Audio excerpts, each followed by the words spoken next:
আজকের বিশেষ সংবাদ মধ্যপ্রাচ্যের যুদ্ধের মেঘ ও ভারতের কূটনীতি। এই মুহূর্তে সবথেকে বড় খবর, মধ্যপ্রাচ্যের আকাশজুড়ে যুদ্ধের কালো মেঘ আরো ঘনীভূত হয়েছে। দীর্ঘদিনের ছায়াযুদ্ধ এবার কি সরাসরি ধ্বংসাত্মক রূপ নিতে চলেছে? কাল সন্ধ্যায় ইসরায়েলের অত্যন্ত সংবেদনশীল ও গোপন পারমাণবিক গবেষণা কেন্দ্র দিবনার সন্নিকটে আশ্রয় পড়েছে ইরানি মিসাইল। যদিও ইসরায়েলি প্রতিরক্ষা বাহিনীর দাবি অনুযায়ী তাদের আয়রন ডোম আকাশসীমা রক্ষা করতে সক্ষম হয়েছে, তবুও এই আক্রমণ বিশ্ব রাজনীতিতে এক বড়সড় কম্পন সৃষ্টি করেছে। উত্তেজনা শুধু স্থলেই সীমাবদ্ধ নেই, উত্তাল হয়ে উঠেছে লোহিত সাগর এবং পারস্য উপসাগরের জলপথ। ইরানের সাম্প্রতিক ডোম ও মিসাইল হানার আশঙ্কায় 20টিরও বেশি দেশ এখন তাদের নৌবাহিনী মোতায়েন করেছে।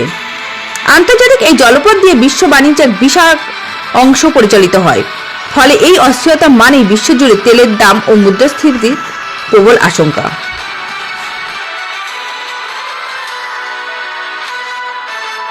এমন সংকটকালীন পরিস্থিতিতে ভারত কিন্তু শুধু নীরব দর্শক হয়ে নেই।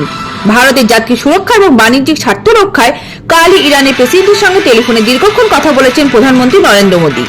সূত্র মারফত খবর, ভারত স্পষ্ট করে দিয়েছে যে লোহিত সাগরের বাণিজ্যিক জাহাজের উপর যে কোনো ধরনের হামলা আন্তর্জাতিক স্থিতিশীলতার পরিপন্থী। ভারতের এই সক্রিয় কূটনৈতিক পদক্ষেপ কি পারবে যুদ্ধ থামাতে, নাকি ইসরায়েলের পাল্টা প্রত্যাঘাতের পথে হাঁটবে? পশ্চিম এশিয়ার এই রক্তক্ষয়ী সংঘাতের গতি প্রকৃতি কোন দিকে যায়, সেদিকে আমাদের তীক্ষ্ণ নজর থাকবে। আপনার কি মনে হয়, ভারত এই সংকটে মধ্যস্থতাকারীর ভূমিকা পালন করতে পারবে? কমেন্টে জানান আমাদের। প্রতিটি মুহূর্তের খবরের জন্য দেখতে থাকুন রাষ্ট্র সংবাদ। আমি সোমা দেবনাথ।